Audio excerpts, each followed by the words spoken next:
So the first question that I got wrong basically asks, how would the period of oscillation of the block change if the velocity of the clay ball v naught was doubled before colliding with the block?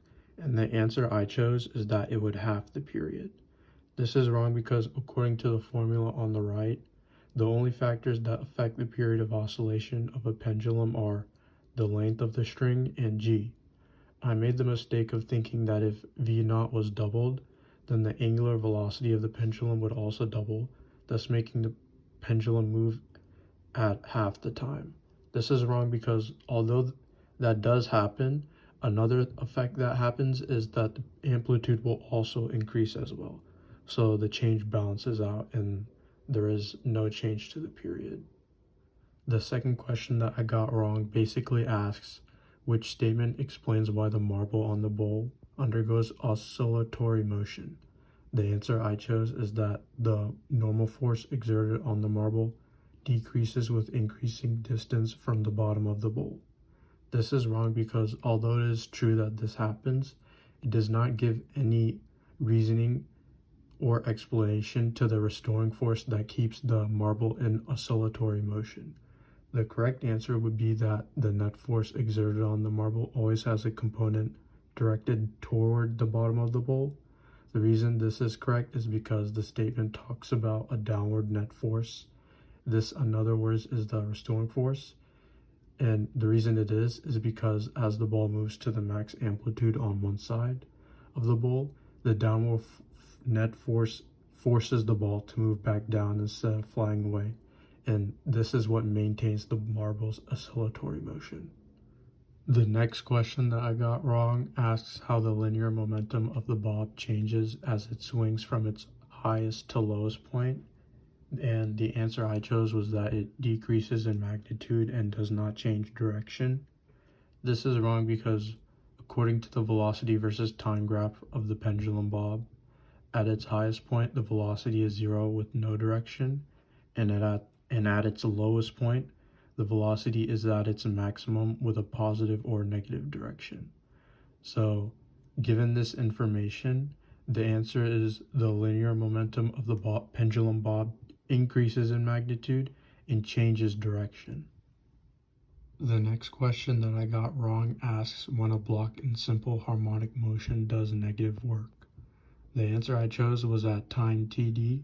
This is wrong because at time td, the velocity is negative, so the block is negatively displacing, and the force is also negative because according to the formula F equals negative kx, the force should be negative since the current x position at td is positive.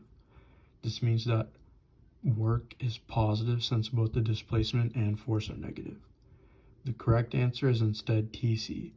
This is because at this time the velocity is positive, so the block is positively displacing. In addition, according to F equals negative kx, the force is negative since the current x position is positive. As a result, the work done is negative since the displacement is positive and the force is negative. The next question that I got wrong asks to list all the following descriptions about a block spring system in simple harmonic motion. The description that I chose that was wrong stated that the kinetic energy of the block and the spring potential energy of the system at x equals 0.25 meters are both half of the total mechanical energy of the system. This is wrong because at x equals 0.25, the spring energy is equal to 3.125 joules, and this is seen through the following calculation.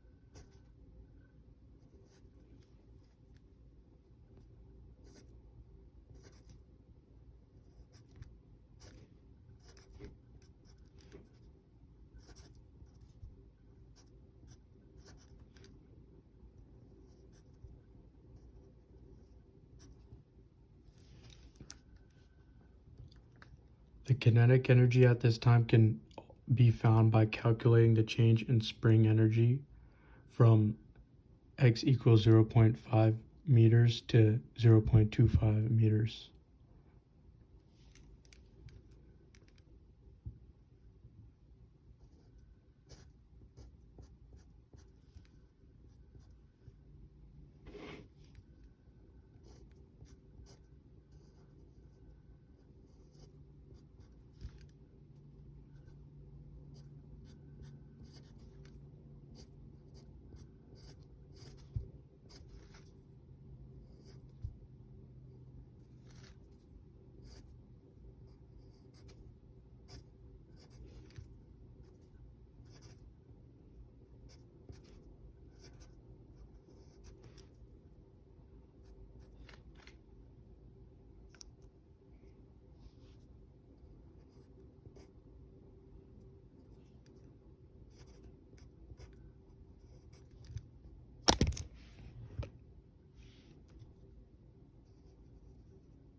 So from doing that calculation, the result for the kinetic energy at this time is 9.375 joules.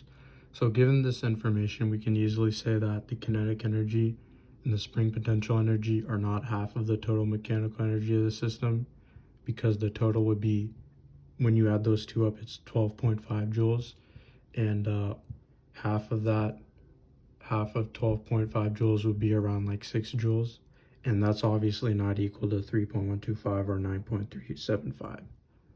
So, and the reason I did choose this option, the one that's wrong, is because I made the assumption that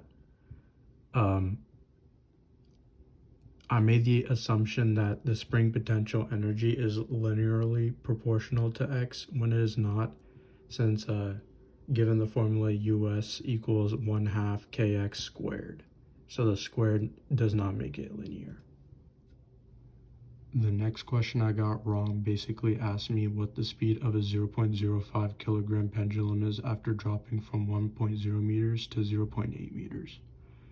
The answer I chose was 1 meters per second. However, the answer is 2 meters per second. The reason that 2 meters per second is correct is as follows. First, we know that kinetic energy is equal to the change in gravitational potential. So we can solve for our change in gravitational potential using the mass g and the change in height, which is 0.2 meters.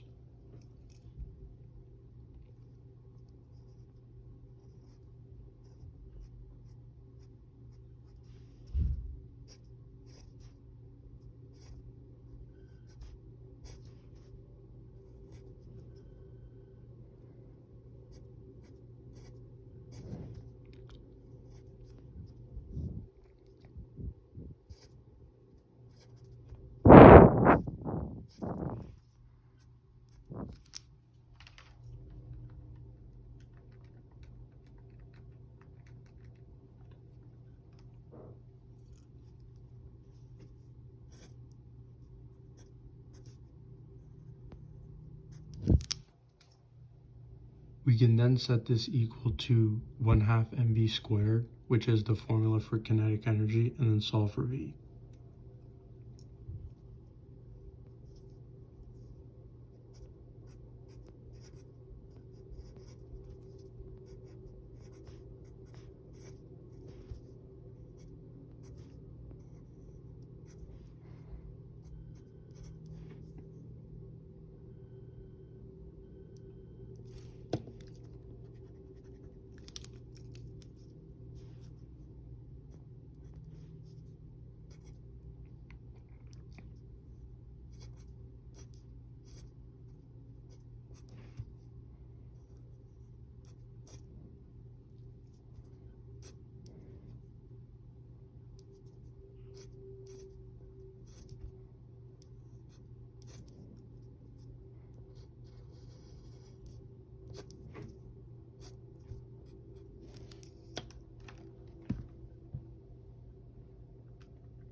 So this will give us 2 meters per second, which is the answer. The next question I got wrong asked what is the total energy stored in a spring at a new stretch length in a system consisting of an object suspended at rest from the same spring. We can find this by using the formula for spring potential energy, which is 1/2 kx squared. We know that our spring constant is 200 Newton meters and our stretch distance is 10 centimeters. We can simply plug in and get our answer.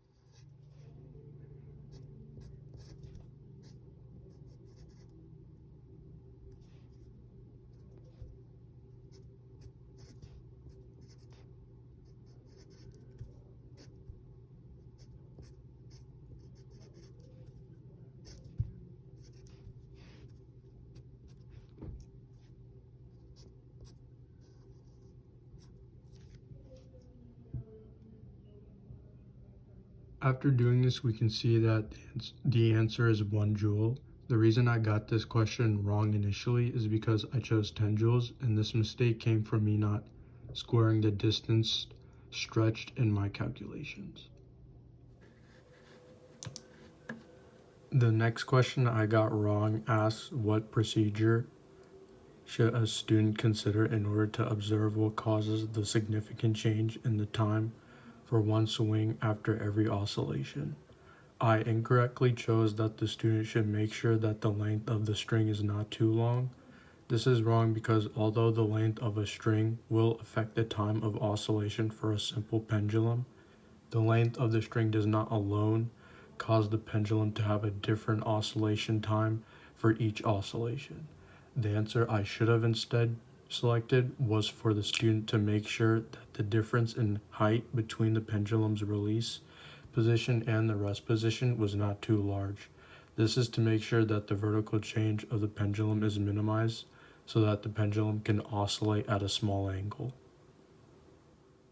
The next question that I got wrong asked for me to identify the spring potential energy of a block spring system in 5 seconds, at 5 seconds using a graph of the block spring system's kinetic energy. In order to answer this question, we must identify the total energy in the system and the kinetic energy of the system so we can use the law of conservation of energy to find the spring potential. If we look at the graph, we can see that the kinetic energy at 5 seconds is approximately 0.30 joules. And we can also see that the total energy of the system is 1 joule just by looking at the maximum values of the graph. By using the law of conservation of mass, we can simply subtract the kinetic energy from the total energy to get our answer. This gives us a spring potential energy of 0.70 joules, and the answer that comes closest to this is choice C, which states 0.72 joules. The reason I got this question wrong is because I chose 0.27 joules, and the reason I did this is because I mistake the graph of kinetic energy for being a graph of spring potential energy. The next question that I got wrong was part B of the block and horizontal spring FRQ. The reason I got this question wrong is because I validated the student's claim by stating that the data supported what he said about the location and direction of the block's motion when the motion sensor was turned on. This is wrong because at the beginning, when the time is 0, the block has a maximum velocity, which means that it is traveling through the equilibrium position. The equilibrium position in this case is position B. In addition, since the velocity is negative, the block must be moving to the left when the sensor is turned on. Given this information, we can conclude that the block was moving to the left through position B when the motion sensor was turned on. This means that the student was correct about the direction of the block's motion, but incorrect about the location of its motion.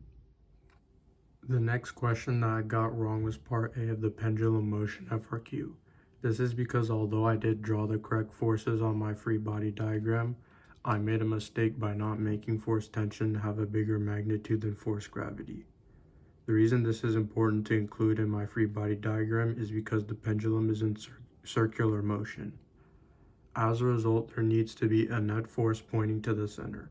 In order to correct this, I need to draw a force tension vector with a longer length than the force gravity vector.